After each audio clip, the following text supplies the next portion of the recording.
నమస్తే, welcome to I dream. నేను మీ ఝాన్సీ. సమాజంలో జరుగుతున్న మార్పులు చూస్తుంటే డే బై డే మనం అసలు ఎటువైపు వెళ్తున్నాం అని అనిపిస్తుంది. మ్యారేజ్లో చిన్న చిన్న సర్దుబాట్లు ఉంటాయి, అలాగే గొడవలు అవుతూ ఉంటాయి. దాన్ని సర్దుకొని ముందుకు వెళ్ళాలి తప్ప లైఫ్ని అక్కడ ఎండ్ చేసుకోవద్దని చెప్పి పెద్దలు చెప్తూ ఉంటారు. ఇక వాళ్ళిద్దరికి పిల్లలు ఉన్నప్పుడు వాళ్ళ ఫ్యూచర్ ఏంటి అని ఆలోచించకుండా క్షణికావేశంలో తీసుకున్న నిర్ణయాలు పిల్లల భవిష్యత్తును కూడా నిర్ధారిస్తున్నాయి. రీసెంట్గా మనం ఒక కేసు చూసాము. ప్రణీత, ఆవిడ సూసైడ్ సెల్ఫీ అని అనొచ్చు. వాళ్ళ అమ్మగారికి అంతా ఎక్స్‌ప్లెయిన్ చేస్తూ అత్తమామలు వేధిస్తున్నారని, వాళ్ళ భర్తకి ఏవో అక్రమ సంబంధాలు ఉన్నాయని, నేను సూసైడ్ చేసుకుంటున్నాను, పాపను బాగా చూసుకోండి అని చెప్పి ఈ వీడియో ఎంత హల్చల్ చేసిందో, ఎంత హృదయ విదారకంగా మనం అందరం ఫీల్ అయ్యామో అందరికీ తెలుసు. మరి ఈ విషయాన్ని గురించి క్లుప్తంగా మాట్లాడడానికి ప్రస్తుతం మనతో ఉన్నారు సోషల్ యాక్టివిస్ట్ రజనీ రమ గారు. నమస్తే అండి. నమస్తే అమ్మా. మ్యామ్, అసలు ఈ విషయాన్ని ఎలా తీసుకోవచ్చు? అంటే వాళ్ళది లవ్ మ్యారేజ్. తను ఎలా ఉంటాడు అనేది ముందే తనకు ఒక ఐడియా ఉండుంటుంది. ఇప్పుడు అఫైర్స్ అని కానీ, తను ఏమైతే కంప్లైంట్స్ కానీ అత్తమామల నుంచి చెప్తుందో, అత్తమామల సంగతి పక్కన పెడితే మెయిన్ హస్బెండ్ కాబట్టి తనకి అఫైర్స్ ఉన్నాయనో, లేకపోతే ఈ లైఫ్ని ఎండ్ చేసుకోవడంలో ఆ పాప లైఫ్ కూడా చాలా రిస్క్లో పడిపోయింది. మరి ఈ వాదనని మీరు ఎలా చూస్తారు? మీ వైపు నుంచి ఇటువైపు ఆ అమ్మాయిదే తప్పని హస్బెండ్ వాదిస్తున్నారు. మెంటల్గా తను స్టేబుల్గా లేదు, నాకు తెలుసు, సైకియాట్రిస్ట్ దగ్గరికి తీసుకెళ్ళమని చెప్పారు అని చెప్పి. ఇతనికే తెలుసు లవ్ మ్యారేజ్ కాబట్టి ముందుగా ఆ అమ్మాయి ఏంటని ఈ అబ్బాయికి, ఈ అబ్బాయి ఏంటని ఆ అమ్మాయికి ముందుగానే తెలుసు. కొన్నాళ్ళు కాపురం చేసి పిల్లలు పుట్టిన తర్వాత ఇలా సూసైడ్ చేసుకోవడం, ఒకరినొకరు నిందించుకోవడం, దీన్ని మరి మనం ఎలా చూడొచ్చు? అంటే గొడవలు అనేవి జరిగాయి. అది మనం పక్కకు పెడితే దానికన్నా ముందు నేను విన్నదాన్ని బట్టి ఆ అమ్మాయి ఇంటెలిజెంట్, తర్వాత ఇంకా హైయర్ స్టడీస్ చేయాలి, ఇంకా ఒక గోల్ అచీవ్మెంట్ అనేది ఏవో ఉన్నాయి అమ్మాయికి. ఎందుకంటే మధ్యలో తను ఎగ్జామినేషన్స్ అవి ఇవ్వడం కోసం అక్కడికి ఇక్కడికి వెళ్ళింది, కొన్ని మంత్స్ పీరియడ్ అక్కడక్కడ ఉంది అని చెప్పి చెప్తున్నారు వాళ్ళు. అంటే రీజన్ కూడా చెప్తున్నారు వాళ్ళు. ఫలానా ఎగ్జామ్కి, ఫలానా కోర్స్కి తను అక్కడక్కడ ఉంది, మా అబ్బాయితో ఎక్కువ కాలం లేదు అనేది వాళ్ళు చెప్తున్నారు. దానికన్నా ముందు యుఎస్కి వెళ్ళారు వీళ్ళు. యుఎస్లో పరిచయం అవ్వడము, మ్యారేజ్ చేసుకోవడము అనేది జరిగింది. ఇప్పుడు మీరు చెప్పారు, ఒకళ్ళంటే ఒకళ్ళకి పరిచయం ఉంది కదా, అండర్స్టాండింగ్స్ ఉంటాయి కదా లవ్ మ్యారేజ్లో అని. దీనికి ఆ జరిగిన దానికి అసలు సంబంధం లేదు. అంటే నా అనాలిసిస్ ప్రకారం ఏంటనంటే, తన గోల్స్కి, తన యొక్క ముందు అచీవ్మెంట్స్కి ఏవో కొన్ని ఇంటరప్షన్స్ జరిగాయి అక్కడ. ముందుకు వెళ్ళనివ్వలేదు ఇంట్లోనే. మేబీ అవి బయటకి రాలేదు మనకి. అయితే నాకు అనిపిస్తుంది అందు గురించే యుఎస్ లోనే ముందు అక్కడ ఉన్నప్పుడే గొడవలు అయ్యాయి. తర్వాత అక్కడ కూడా ఒకసారి సూసైడ్ అటెంప్ట్ చేసింది ఆవిడ, డాక్టర్ ప్రణీత. తర్వాత ఇండియాకి రావటం అనేది జరిగింది. తర్వాత అక్కడ మళ్ళీ ఏవో కోర్సులకని, పీజీ చేయడానికని చాలా లాంగ్ టైం తను బయటకు వెళ్ళడము అలా జరిగింది. మరి అక్కడ యుఎస్లో ఏమి ప్రాబ్లమ్స్ వచ్చాయో నాకు తెలీదు. కొంతమంది వాళ్ళు చెప్పడం ఏంటంటే, అమ్మాయి తరఫు వాళ్ళు, డాక్టర్ తరఫు వాళ్ళు చెప్పడం ఏంటంటే, ఇతను జాబ్ కూడా సరిగ్గా చేయడు, అందుకే పంపించేశారు ఇండియా అని. అతను చెప్పడం ఏంటంటే, ఆ సికిందర్ రెడ్డి అని అన్న అతను, నాకు ఇంకా వర్క్ వీసా ఇంకా 2 years ఉంది, ఈమె పెట్టిన గొడవల వల్ల నేను వచ్చేసాను అని. ఏది ఏమైనా వీళ్ళకి కొన్ని గొడవలు జరిగాయి. గొడవలు జరగడం 2 వైపుల నుంచి జరిగాయని నాకు అనిపిస్తుంది. తర్వాత ఇండియా వచ్చారు, తర్వాత పాప పుట్టింది. దానికి ముందు కొన్ని నెలలు కలిసి ఉన్నారు, తర్వాత మళ్ళీ దూరంగా ఉన్నారు. ఇదే ఈ డాక్టర్ ప్రణీత అనే ఆమె కోర్సులు చేయటం కోసం 8 months అక్కడ, 6 months ఇక్కడ అటు ఇటు వెళ్ళిందని. ఈ పీరియడ్లో మేబీ వీళ్ళకి ఇంట్లో మ్యారేజ్ అయిందే కానీ కోడలుగా ఇంట్లో ఉండటం లేదు, అలాంటి మాటలేవో అబ్బాయితో మాట్లాడటము, కోపతాపాలు రావటము జరిగింది. తర్వాత ఈ డాక్టర్ అమ్మాయికి ఎగ్జామినేషన్స్ ఇవ్వడానికి, దానికి ఖర్చులకి, డబ్బులకి అవసరమయ్యి పేరెంట్స్ డబ్బు ఇచ్చినట్టుగా తెలుస్తుంది. కానీ వీళ్ళు కట్నం వేధింపులని అన్నారు. అమ్మాయి తరఫు వాళ్ళందరూ కూడా అదే చెప్తున్నారు. కట్నం కోసం, ఎక్కువ కట్నం కోసం ఇట్లా 25 లక్షలు 2 సార్లు ఇచ్చారు. అంటే సో మెనీ ఎలిగేషన్స్ అనమాట 2 వైపుల నుంచి కూడా. అంతే కదా మేడం, అంతా మంచిగా ఉన్నప్పుడు అదే డబ్బుని ఓకే మా అమ్మాయి చదువు కోసం ఇచ్చామని చెప్పుకోవచ్చు. ఇలాంటి సిచ్యువేషన్ అలా కూడా మాట్లాడచ్చు. ఇట్లా ఇవి బాగా ఎక్కువైపోయి అతను వేరే నెల్లూరుకి వెళ్ళిపోయి అక్కడ ఏదో జాబో వర్క్ ఏదో చేసుకుంటున్నాడు. తినేం చేసిందంటే, ఈలోపు మళ్ళీ వచ్చి నేను ఉంటాను అనడము, నన్ను కూడా తీసుకెళ్ళు అనడము, సరే అని అనడము, కానీ తీసుకెళ్ళకపోవడము. ఈ లోపల వీళ్ళు వచ్చి ఆ ఇంట్లోనే ఉండటము, అంటే అత్తమామల పైన ఉంటే వీళ్ళు కింద వెకేట్ చేయించి ఎవరినో వీళ్ళు ఉంటున్నట్టు. ఈ ఈ ఈ గొడవల మీద ఈ అమ్మాయి భర్త లేకుండా మా దగ్గర ఉంటే ఏమైనా గొడవలు వస్తాయని వాళ్ళు కూడా ఏదైనా గొడవ పెట్టుకు వెళ్ళిపోమని అనడము, అవన్నీ మనం విజువల్స్ చూసాం. ఈ సందర్భంగా ఈమె ఇక్కడ ఉంటే ఇంకా గొడవలు ఎక్కువ అవుతాయి అన్నట్టుగా అలా పని మనిషో చుట్టాలమ్మాయో ఎవరో కొట్టడము, ఇంట్లోంచి వెళ్ళిపోమనడం, ఆ విజువల్స్ కూడా మనం చూసాం. ఇవన్నీ జరగడం వల్ల అమ్మాయి తరఫు వాళ్ళు ఇంకా నెగిటివ్ అయిపోయారు. నెగిటివ్ అయిపోయి అటు నుంచి కూడా ఎలిగేషన్స్ అవి. నాకేమనిపిస్తుంది అంటే రెండు పక్కల గొడవలు జరిగాయి. ఇవన్నీ ఇలా కాకుండా కూర్చుని మాట్లాడుకోవచ్చు కదా అని అంటే ఆ అబ్బాయి నాకు వద్దనేసి డైవోర్స్కి అప్లై చేశాడని కొత్తగా. ఇవన్నీ భరించలేక అమ్మాయి, ఎందుకంటే చూడండి తను వన్ సైడ్ ఆలోచించుకున్నది అన్నీ కూడా. ఇప్పుడు మనం ఏదైనా ఒకటి అడుగుతాము, అవతల వాళ్ళకి ఇష్టం ఉండకపోవచ్చు. ఇద్దరం కలిసి ఒక పని చేద్దాము అని అనుకున్నప్పుడు అవతల వాళ్ళకి ఇష్టం లేకపోవచ్చు. ఆ ఇష్టం లేని సందర్భం వచ్చినప్పుడు ఆర్గ్యుమెంట్స్ జరుగుతాయి. ఆర్గ్యుమెంట్స్ లోంచి ఎన్నో నెగటివిటీస్ వస్తాయి కదా. వచ్చినప్పుడు ఏమవుతుంది, ఒక వ్యక్తి పట్ల ఒక వ్యక్తికి విముఖత కలగనే కలుగుతుంది. అప్పుడు వచ్చిన సంఘర్షణలు ఇవన్నీ కూడా. అది ఈ పెద్దవాళ్ళు ఏం చేశారంటే అటుపక్కన గాని ఇటుపక్కన గాని మరి అప్పుడు సరి చేయటానికి ప్రయత్నించారా తెలియదు. కూర్చుని మాట్లాడుకోవటం కానీ చెప్పడం ఏంటంటే పెద్ద మనుషులు తీసుకొచ్చాము, మాట్లాడినా కూడా వీళ్ళు గలీజ్ మాట్లాడినారు, గలీజ్ పనులు చేశారు. మరి ఆ అబ్బాయి అయితే డివోర్స్కి అప్లై కూడా చేసేసాడు. అతను కూడా చెప్తున్నాడు ఈ మాట, నేను ఈమెతో నేను కష్టము, నేను డివోర్స్కి అప్లై చేశాను, మెంటాలిటీ కూడా బాలేదు, కొంచెం చిన్న చిన్న ఇష్యూస్ కి కూడా వైలెంట్ డెసిషన్స్ తీసుకుంటారని చెప్తున్నారు. మరి ఈ విషయం ఈమె కూడా గ్రహించి ఉండాల్సింది. కొంచెం తగ్గి ఉంటే కూడా బాగుండేది.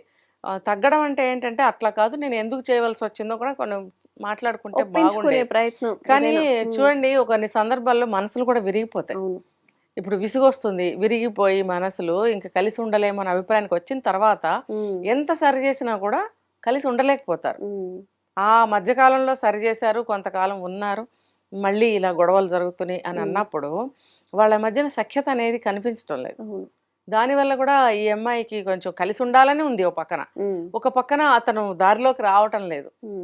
మళ్ళీ అలా అని చెప్పి తన ఈగోని తను వదులుకోలేకపోతుంది. తన ఏదో ఉంటాయి కదా కోరికలు, రిక్వైర్మెంట్స్, అంటే తన అచీవ్మెంట్స్ కానీ గోల్స్ కానీ వీటిల్ని మానుకోవాలని లేదు. ఫ్రీ సర్వీస్ ఏదో చేస్తుందని కూడా విన్నాం. అంటే తనకి కూడా ఏవో కొన్ని గోల్స్ ఉంటాయి కదా, వాటిల్ని చంపుకోలేదు. ఇతనితో కలిసి ఉండాలంటే అది సాధ్యం కావట్లేదు. పోనీ ఎలాగో ఇక్కడ వచ్చి ఉంటుంటే అత్తమామలు కూడా నిరాదరించారు, ఇంట్లోంచి వెళ్ళగొడుతున్నారు. ఎందుకు అని అంటే మా అబ్బాయి ఇక్కడ లేనప్పుడు నువ్వు మాకెందుకు వెళ్ళిపో, మా అబ్బాయి విడాకులకు అప్లై చేశాడు కదా, నీతో మాకు సంబంధం ఏమిటి, ఎట్లాగైనా వెళ్ళగొట్టాలని. మేడం జనరల్ గా మనం బయట చూసుకుంటే ఇట్లా ఎవరైనా విడాకులకు అప్లై చేసినప్పుడు ఇమీడియట్ గా వాళ్ళ అమ్మ వాళ్ళ ఇంటికి వెళ్ళడము, సపరేట్ గా ఉండడానికి ట్రై చేస్తారు. ఎందుకంటే తిను అక్కడ కూడా ఏమైనా మొండిగా ప్రవర్తించింది అంటారు. అక్కడే ఉండి ఒక ఎనిమిగా మనం చూస్తున్నప్పుడు వాళ్ళు మనకి ఎదురుపడడం, వాళ్ళతో మాట్లాడడం అనేది చాలా కష్టం. మరి ఎందుకు ఇంకా ఆ ఇంట్లోనే ఉండి ఎందుకు మరి అలా? ఎందుకనంటే మనం విన్నాం ఒక మాట మధ్యలో, పేరెంట్స్ కూడా కొంచెం విసిగిపోయారు, అంటే వాళ్ళు కూడా కొంచెం సపోర్ట్ తగ్గించినట్టున్నారు అమ్మాయిల వైపు, అమ్మాయి తల్లిదండ్రులు. సో అందుకని ఆ అమ్మాయి వచ్చి వీళ్ళ ఇంటి కింద పోర్షన్ ఏదైతే ఉందో అది వెకేట్ చేయించి తను అక్కడ ఉంటుంది అని చెప్పేది మనం విన్నాము. అంటే తల్లిదండ్రులు కూడా వాళ్ళ లైఫ్, వాళ్ళ సమస్యలు ఏవో వాళ్ళకి ఉంటాయి. తను మెన్షన్ చేసింది ఆ వీడియోలో కూడా, నా వల్ల మీరు ఇబ్బంది పడుతున్నారు ఇంకా చాలు అన్నట్టు కూడా తను మాట్లాడింది. వాళ్ళు కూడా కొంత సపోర్ట్ ఒక సందర్భంలో ఇవ్వలేదు అని కూడా తెలిసింది. అంటే ఎప్పుడు వస్తావనో లేకపోతే ఎంతకాలం ఇట్లా అనో ఏదో వాళ్ళు విసిగిపోయి ఉంటారు కదా, కొన్ని 4-5 సంవత్సరాల నుంచి జరుగుతుంది అని అన్నప్పుడు ఈ అమ్మాయి కూడా కొంచెం విరక్తి పెంచుకుని ఉండాలి. అందుకనే ఇలా సూసైడ్ అటెంప్ట్ చేసిందని అనిపిస్తుంది. ఏది ఏమైనా కూడా కొంచెం ఎవరైనా సరే ఈగోస్ కొంచెం దిగి రావాలి. దిగి వస్తే సమస్య పరిష్కారం చేసుకోవచ్చు. ఇప్పుడు నాకు నువ్వు కావాలి అంటూనే మనము ఆర్గ్యుమెంట్స్ చేసుకోవడము, ఒకళ్ళ దారిలోకి ఒకళ్ళు వెళ్ళడానికి ఇష్టపడకపోవటము, తన గోల్స్ అచీవ్మెంట్స్ ఏవైతే ఉన్నాయో అవి నేను మానుకోను అంటే మానుకోకూడదు ఒక రకంగా, కానీ మనకి ఏది ఇంపార్టెంటో దానికి మీరు ఎక్కువ ప్రయారిటీ ఇచ్చుకోవాలి. మీకు అదే ఇంపార్టెంట్ అయినట్టయితే కనుక మీరు సింగిల్గా కూడా మీరు గోల్ రీచ్ అవ్వచ్చు. కానీ ఒక పక్కన భర్త కావాలి అని అంటున్నప్పుడు అది బొమ్మ కాదు కదా, అతని మనసు కరగాలి, అతను కూడా నీ వైపు మొగ్గాలి. మొగ్గినప్పుడు కలిసి ఉండటానికి అవకాశం ఉంటుంది. కానీ నేను ఏది వదులుకోను నువ్వు కావాలి అనే మొండితనంతో ఉంటే మాత్రం అది సాధ్యం కాని విషయం. ఆ అబ్బాయి అయినా సరే అమ్మాయి అయినా సరే. ఇప్పుడు ఆ అబ్బాయి కూడా కొంచెం ఆ, ప్రేమతోటి మార్చాలని ప్రయత్నించాడా లేదో తెలియలేదు. అతను కూడా అలిగేషన్సే చెప్తున్నాడు, కానీ తను ఎప్పుడైనా సరే ఒక మెట్టు దిగమని దిగజారమంటారా అంటారేమో, అలా కాదు. ఇప్పుడు ఒకటి సాధించాలి, ఒకటి మనము చెయ్యాలి అని అనుకున్నప్పుడు కొంచెం తగ్గడం అనేది తప్పదు. ఈగోతో అవును ప్రేమించే పెళ్లి చేసుకున్నారు కాబట్టి ఆ ప్రేమ ఇంకొంచెం ఎక్కువగా చూపిస్తే మేబీ తను మారుండేది. పాలసీలు చేస్తున్నాను, ఇన్సూరెన్స్లు చేస్తున్నాను అంటే అది కాదు కదా. ఇప్పుడు ప్రెసెంట్ నువ్వు చేస్తున్నావు, ఒక 5 years పాలసీ అని ఏదో చెప్తున్నాడు, అందులో 3 years 4 years అయిపోయింది. ఇంకో 1 year చేసిన తర్వాత నువ్వు వచ్చి ఎవరు అడుగుతారు? కంటిన్యూ చేస్తున్నావా లేకపోతే ఇంకొకటి చేస్తున్నావా లేదా అని ఎవరు అడగరు కదా. ఇప్పుడు మనిషే లేదు, నువ్వు ఎవిడెన్స్ చూపిస్తున్నావు ఇప్పుడు జరుగుతున్నది, వాట్ నెక్స్ట్ అనేది వాళ్ళకి క్వశ్చనే. అలా అయినప్పుడు నువ్వు వాళ్ళకి డైరెక్ట్ గానే చెప్తున్నాడు అతను, నేనే భరోసా ఇవ్వలేను, నేను వెళ్ళిపోతాను, నేను డివోర్స్ ఇచ్చేస్తాను, ఆల్రెడీ అప్లైడ్ అని అన్నప్పుడు అంత మొండిగా అతను మాట్లాడుతుంటే ఈ అమ్మాయి కూడా తట్టుకోలేకపోతుంది. ఎందుకంటే ఒక పక్కన భర్త కావాలి, ఆడపిల్ల అయినందుకు, లవ్ మ్యారేజ్ చేసుకున్నందుకు, ఒక పాప కూడా పుట్టింది కాబట్టి అతనే కావాలని అడుగుతుంది. కానీ ఇగో నేను చెప్పినట్టు నేను ఇవేవి వదులుకొని నువ్వే నా దారికి రా అంటే మాత్రం అది జరగని పని. ఇద్దరు కాంప్రమైజ్ అయినట్టు లేరు. తన వైఖరి తనది, ఇతని వైఖరి ఇతనిది. అవును మేడం, ఇప్పుడు చాలా జరుగుతున్నాయి, మనకి కొన్ని మాత్రమే ఇప్పుడు మీడియా దృష్టికి వచ్చాయి, కానీ చాలా ఇలాంటివి తను ఒక ఎడ్యుకేటర్ కాబట్టి అలా సెల్ఫీ వీడియో నేను ఎందుకు చనిపోతున్నానని చెప్పాలనుకుంది. ఇప్పుడున్న యువతకి నిజంగా అలాంటి గొడవలు వచ్చినప్పుడు, భర్త వల్ల ఏదైనా భర్త నుంచి ప్రాబ్లమ్స్ వచ్చినా, భార్య నుంచి ప్రాబ్లమ్స్ వచ్చినా, ఈవెన్ అబ్బాయిలు కూడా మొన్న సూసైడ్ చేసుకోండి చాలా ఇష్యూ అయింది. మీరేం సజెస్ట్ చేస్తారు వాళ్ళకి? ఇప్పుడు ఈ సూసైడ్ అనేది అది సొల్యూషన్ కాదు. పాప ఉంది, ఇప్పుడు ఆ పాప ఎవరు చూసుకుంటారు? మేబీ తన తర్వాత పెళ్లి చేసుకోవచ్చు, అదే ప్రేమ, అమ్మ ప్రేమ ఆ పాపకైతే రాదు కదా. మీరేం చెప్తారు అంటే ఇది మీ అనాలిసిస్ ప్రకారం ఇలా గొడవలు వచ్చినప్పుడు అడ్జస్ట్ అవ్వలేము, ఇంకా మా వల్ల కాదు, డివోర్సే విడిపోదాం అనుకున్నప్పుడు వాళ్ళు మానసికంగా కానీ ఈ సొసైటీని ఎదుర్కోవడానికి కానీ ఎలా ఉంటే మంచిది అంటారు? మానసికంగా ఎదుర్కోవటానికి అని మీరు అడుగుతున్నారు, ఆ సిచ్యువేషన్ తెచ్చుకున్నది ఎవరు? వాళ్లే కదా. కాబట్టి ఏం తెలుసుకోవాలి అని అంటే, మన డామినేషన్ కానీ లేకపోతే మొండితనమే కానీ ఈగోనే కానీ ఇవి ఎవరమైనా సరే మనం ఇవి పట్టుకొని కూర్చుంటే మన పొజిషన్ ఏంటి, మన స్థితి ఎలా, మన గతి ఏమవుతుంది అనేది ఆలోచించుకోవాలి. ఇప్పుడు ఒక మనిషిని పట్టుకుని నువ్వు నాకు లొంగు అంటే అవతల వాడు ఎందుకు లొంగుతాడు? నువ్వు లొంగుతావా? సరే, నేను ప్రశ్న వేసుకుంటాను, అతను లొంగాలి లొంగాలి లొంగాలి, మరి నేను ప్రశ్న వేసుకోవాలి, మరి నేను కూడా లొంగాలని అతను అనుకుంటాడు కదా, నేను లొంగుతానా అని ప్రశ్న వేసుకోవాలి. నేను లొంగను నువ్వే లొంగు అంటే అతను ఎందుకు లొంగుతాడు? ఏ రీజన్తో లొంగుతాడు? అతను కూడా ఇదే అనుకుంటాడు కదా నువ్వు లొంగాలి అని. ఇందులో ఎవరికి లొంగాల్సిన అవసరం లేదు. భార్యాభర్తల బంధం అన్న తర్వాత సాక్రిఫైస్. ఇప్పుడు ప్రేమించి పెళ్లి కొంటున్నామని అన్నప్పుడు, ఇంత జరుగుతున్నప్పుడు ఇక్కడ ప్రేమకి తావేది? ప్రేమ ఎక్కడుంది అక్కడ? మీ ప్రేమకి ప్రతిరూపంగా పాప ఉంది. కనీసం ఆ పాపని దృష్టిలో పెట్టుకునైనా మీరు ఎవరన్నా నువ్వు ఒకటి దిగు, నువ్వు ఒకటి దిగు, నువ్వు ఒకటి దిగు, నువ్వు ఒకటి దిగు అంటే ఇద్దరం ఈక్వల్ గా వచ్చేస్తాం కదా. హైయర్ ఎడ్యుకేషన్ కూడా ఈ గోల్కి రీజన్ అంటారా? అది ఎటు ఉంటుంది, అది ఒక ఆభరణం అనమాట. ఇంత చదువుకున్నామంటే నువ్వు ఒక్కదానే చదువుకోలేదు కదా. ఈ రోజుల్లో ప్రతి ఒక్కళ్ళు కూలి చేసుకునే వాళ్ళ పిల్లల్ని కూడా మినిమం 10th ఇంటర్మీడియట్ చదివిస్తున్నారు. ఇప్పుడు చదువు లేని వాళ్ళు ఎవరు లేరు కదా, ప్రతి ఒక్కళ్ళు చదువుతున్నారు. అలాంటప్పుడు నువ్వు ఒక్కదాన్ని చదివిన ఫీలింగ్ ఉండకూడదు నీకు. All are equal education wise గా చూసుకుంటే. అలాంటప్పుడు అందులో ఎక్కువేమి లేదు. ఇంకా అందులో ఎన్నో 10 degrees చేసిన వాళ్ళు, PhDలు చేసిన వాళ్ళు ఎంతో మంది ఉన్నారు. వాళ్ళ ముందు మామూలు చదువుకున్న వాళ్ళు ఎంత? చదువుకున్నామని చెప్పి అహంకారానికి పోకూడదు, తర్వాత నేనే చదివానన్న గర్వానికి పోకూడదు. అతను చదువుకున్నాడు, అతను కూడా యుఎస్కి వెళ్ళారు, అక్కడే కదా పరిచయం అయ్యారు. అలాంటప్పుడు ఒక ప్రేమించుకున్నాం అని అన్నప్పుడు నేను ఇదే చెప్తున్నా, ఎవరైనా సరే ప్రేమించుకున్నాము, మమ్మల్ని పెద్దవాళ్ళు విడదీస్తున్నారని బాధపడుతున్నారు. ఇదిగో ఇలాంటి గొడవలు వస్తాయని వాళ్ళకి తెలుసు కాబట్టి ముందు నుంచి లవ్ మ్యారేజ్లు వద్దు అని అంటున్నారు. అఫ్ కోర్స్ ఈ అరేంజ్డ్ మ్యారేజ్లో కూడా జరుగుతున్నాయి ఇలాంటివి, కానీ ఏదో ఒక పెళ్లి చేసుకోవాలి కదా. అదో ఇదో ఇంకా వేరే మార్గం ఏముంది? Either love marriage or arranged marriage. కాబట్టి అరేంజ్డ్ మ్యారేజ్ లో ఏంటంటే మంచి చెడ్డ చూసి చేస్తారు కాబట్టి అంత సమస్యలు రావు, వచ్చినా పెద్దవాళ్ళు సరి చేస్తారు. అవును. లవ్ మ్యారేజెస్లో ఏమంటున్నారంటే మీరు కల్పించుకోకండి అమ్మా మేము చూసుకుంటా ఉంటున్నారు ఆడపిల్లలు. ఎందుకు నేను సెలెక్ట్ చేసుకున్నాను, నేను పెద్ద ఏమంటారు ఓడబడిచిన దాన్ని, నేను నా రైట్ సెలెక్షన్ ఇది, నా నిర్ణయానికి తిరుగులేదు, ఇంత మంచి సెలెక్షన్ చేసుకుని ఇంత మంచి వేలో నేను వెళ్తున్నాను, నాకు మీరు ఏమీ చెప్పక్కర్లేదు, మీరు గమ్మున ఉండండి, అంతా నేను మేనేజ్ చేసేసుకుంటాను అంటూ అబ్బాయిల్ని ఏం చేస్తున్నారంటే లొంగి ఉండాలని ఆశిస్తున్నారు. అంటే డామినేషన్, బాగా డామినేట్ చేస్తున్నారు అమ్మాయిలు. ఇది కొంతకాలానికి వాళ్ళ అవతల వాళ్ళు తిరగబడతారు. ఎందుకు ఇంత డామినేట్ చేస్తుంది, ఇంత ఎందుకు లొంగ తీసుకుంది, ఉండి ఉండి ప్రేమతో ఉంటారు, ఇష్టంతో ఉంటారు, మోజుతో ఉంటారు, ఒక బంధంతో ఉంటారు, అరే నా భార్య కదా అన్నట్టుగా ఉంటుంది. కొంతకాలం అయిన తర్వాత వాళ్ళు ఏం కోల్పోయారో వాళ్ళకి అప్పుడు అర్థమవుతుంది. అర్థమైనప్పుడు అదేంటి అని క్వశ్చన్ చేసినప్పుడు ఇలాంటి ఫలితాలు కూడా వస్తూనే ఉంటాయి మేడం కేసెస్. మనం మాట్లాడుతూ ఉంటాం, అవేర్నెస్ కల్పిస్తూ ఉంటాము. ఇలా ఇలా ఒక సెకండ్లో క్షణికావేశంలో అంటారు కదా, అలాగా ఓకే నేను చనిపోతే నా బాధ తీరుతుంది అనుకుంటున్నారు, కానీ నిన్ను నమ్ముకొని వెనక ఉన్న పేరెంట్స్ కానివ్వండి, ఎంత పిల్లలు, పేరెంట్స్ అండ్ అలాగే పిల్లలు, అంత చిన్న ఏజ్ లో ఆ పాపకి ఇంకొక మదర్ లవ్ దొరకదు కదా. ఇలాంటి వాళ్ళు కాస్త ఆలోచించి ఇవన్నీ చేస్తే బాగుంటదని మన వైపు విషయం, కానీ మనం ఇందులో మనం ఏమి చేయలేము మేడం. ముఖ్యంగా ఆ పాపని నేను బాగా చూసుకుంటానని అతను స్టేట్మెంట్ ఇచ్చాడు, ఇంటర్వ్యూలో మాట్లాడాడు. ఎంత చూసుకున్నా మదర్ లవ్ అనేది తనకి దొరకదు. తను ఇవాళ కాకపోతే రేపైనా పేరెంట్స్ చెప్తారు పెళ్లి చేసుకోవాలి, ఆటోమేటిక్ గా పెళ్లి చేసుకుంటాడు. అప్పుడు ఆ వచ్చిన ఆమె చూస్తుందా అసలు? లేదు. నువ్వు ఒక భార్యతో నువ్వు అడ్జస్ట్ అవ్వలేకపోయావు, క్షమించలేకపోయావు. ఫస్ట్ ఆఫ్ ఆల్ భార్య ఎలా ఉన్నా సరే క్షమించి నువ్వు ఒక భర్త, వయసులో పెద్దవాడైనా చిన్నవాడైనా సరే ఒక భర్త స్థానమే. ఆ పెద్దరికాన్ని అతను తయారవ్వాలి, ఒక పెద్దరికంగా తయారవ్వాలి, పెద్దరికాన్ని తెచ్చుకోవాలి, పెద్దరికంగా బిహేవ్ చేయాలి భర్త అనేవాడు. ఆ రోల్ అటువంటిది. అతను ప్రేమించాలి, క్షమించాలి కదా. ఆమెని అడ్జస్టబుల్ మెంటాలిటీగా తయారు చేయాల్సిన పూచి అతంతే. నేను ఒక వీడియోలో చెప్పా, మ్యారేజ్ అయిన ఫస్ట్ డే నుంచే ఆమెకు కొన్ని తెలియచేయాలి. మనం అత్తగారింటికి వెళ్తున్నాము, ఇక్కడ పరిస్థితులు పద్ధతులు ఇవి అని అతను తెలియచేయాలి.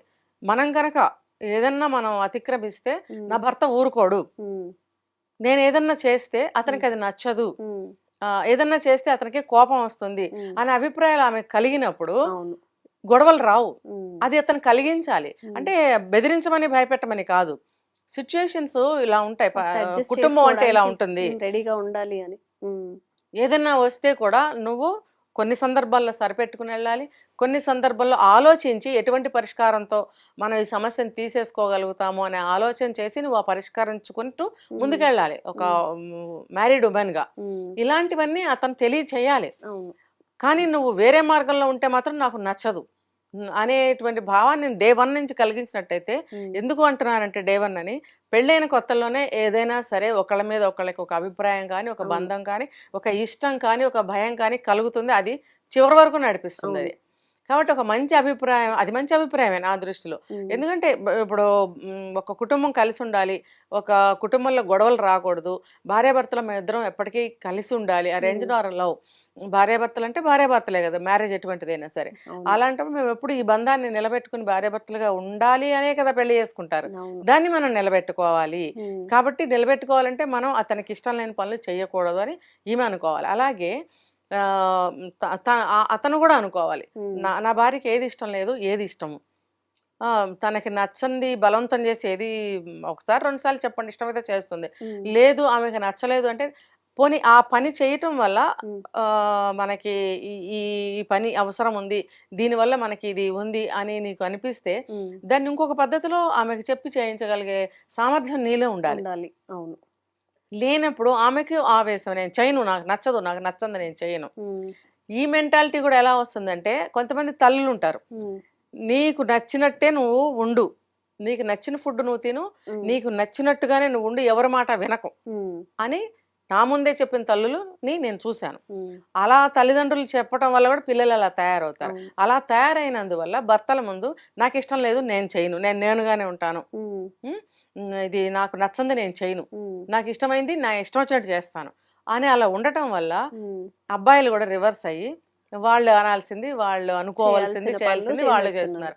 దీనివల్ల ప్యారలల్ లైన్స్ లాగా ఉంటున్నారు. ప్యారలల్ లైన్స్, ఇప్పుడు రైలు పట్టాలు ఎప్పటికైనా కలుస్తాయా? గమ్యాన్ని అయితే రైలు చేరుస్తుంది, పట్టాలు ఎప్పటికీ కలవు. అలాగే కలిసి ఉంటాం, పిల్లలు పుడతారు, ముందుకు వెళ్తుంటాం. కానీ మనస్తత్వాలు, అభిప్రాయాలు, మనం ఒక బంధాన్ని ముందుకు తీసుకెళ్ళటం అనేది అది ఎప్పటికీ ఇలా కలవు. రైలు పట్టాలు ఇలా వెళ్తూనే ఉంటాయి అంతే. కాబట్టి ఆలోచించుకొని ఇప్పుడు ఈ కేసులో కూడా ఈగోసే కనిపిస్తున్నాయి నాకు. కాబట్టి అర్థం చేసుకుని ఇప్పటికైనా మించిపోయింది ఏమీ లేదు. పెద్ద పాప ఒకటి ఉంది కాబట్టి తల్లిదండ్రులు అటువాళ్ళు ఇటువాళ్ళు కొంచెం తగ్గి కాంప్రమైజ్ చేసి ఏదైనా జరిగితే మేము హామీ ఉంటామని అబ్బాయి తరఫు వాళ్ళు చెప్పాలి, అమ్మాయి తరఫు వాళ్ళు చెప్పాలి. ఎందుకు అనంటే ఇప్పుడు సరి చేస్తున్నారు కాబట్టి. అమ్మాయి నువ్వు ఇలా ఉండకూడదు, ఏమనుకుంటున్నావు జీవితం అంటే. ఇప్పుడు డాక్టర్ చదివింది 4-5 ఏళ్ల పిల్ల ఉంది అని అంటే అమ్మాయి 30+ ఏజే కదా, చిన్న పిల్లేం కదా. ఆ అబ్బాయి కూడా కొంచెం 35 ఉన్నట్టే ఉన్నాడు. మీరిద్దరూ టీనేజ్ దాటో ఇప్పుడు 25 ఏళ్ళు దాటో ఇప్పుడు ఏం రాలేదు. మీరు ఒక ఏజ్కి వచ్చారు, ఇంకో 5-6 ఏళ్ళు అయితే మిడిల్ ఏజ్కి వెళ్ళిపోతారు. మీరు ప్రవర్తించాల్సిన తీరు ఇది కాదు. పేరెంట్స్ ఆస్తిపాస్తులు ఎప్పటికీ శాశ్వతం అని ఎవరు చెప్పలేరు. ఆస్తులు వాళ్ళు ఉంటాయి, రేపు పోతాయి. తల్లిదండ్రులు ఎల్లకాలం మనతో ఉండరు. మనతో ఉండేది ఎవరు? భార్యకి భర్త, భర్తకి భార్య, సిబ్లింగ్స్. ఈ బంధాలని మనం కాపాడుకుంటూ ముందుకెళ్ళాలి అని మంచిగా చెప్పి వాళ్ళకి అర్థమయ్యేటట్టు జీవితపు విలువలు తెలియచేసి నట్టయితే వాళ్ళు ఒప్పుకుని తీరాలి. ఒప్పుకున్న తర్వాత తల్లిదండ్రులు ఇటువాళ్ళు అటువాళ్ళు కూడా ఏదైనా సమస్య వస్తే మేము మళ్ళీ సరి చేస్తాము, మాది బాధ్యత అని అన్నట్టయితే ఆ బాధ్యత వాళ్ళ మీద వేసుకుంటారు. కాబట్టి ఈ పిల్లలంటే ఈ వైఫ్ అండ్ హస్బెండ్ కూడా తల్లిదండ్రులు నలుగురిలో మాట ఇచ్చారు కాబట్టి మనం మళ్ళీ ఏదైనా తప్పు చేస్తే తల్లిదండ్రులు తల వంచుకోవాల్సి వస్తుంది. తల్లిదండ్రులు నలుగురిలో తల వంచుకోవాల్సిన పరిస్థితిలో మనం ఉంచకూడదు. తర్వాత మనం ఇంత ఎడ్యుకేటెడ్స్ చదువుకున్నాము, ఇంత వయసుకు వచ్చాము, మన వయసుకి మనం చేయాల్సిన పనేనా అని కూడా ఆలోచించుకోవాలి. మన వయసుకి మనం ఇలా చేయకూడదు అని, ఆ పనులు ఇలా చేయకూడదు. అట్లాంటప్పుడు బంధం మళ్ళీ ముందుకెళ్ళే అవకాశాలు ఉన్నాయి. నిజంగా మేడం, లవ్ మ్యారేజ్ చేసుకొని ఒక మంచి లైఫ్ లీడ్ చేయాలి అనుకున్నప్పుడు లవ్ వేరే, ముందుగా లివిన్ ఉంటారు, అది కూడా వేరే. మ్యారేజ్ అయ్యాక చాలా అడ్జస్ట్మెంట్స్ వస్తాయి కాబట్టి అవన్నీ కూడా పరిగణలోకి తీసుకొని తమ లైఫ్ని డిజైన్ చేసుకుంటే చాలా బాగుంటుంది. ఖచ్చితంగా. Thank you ma'am.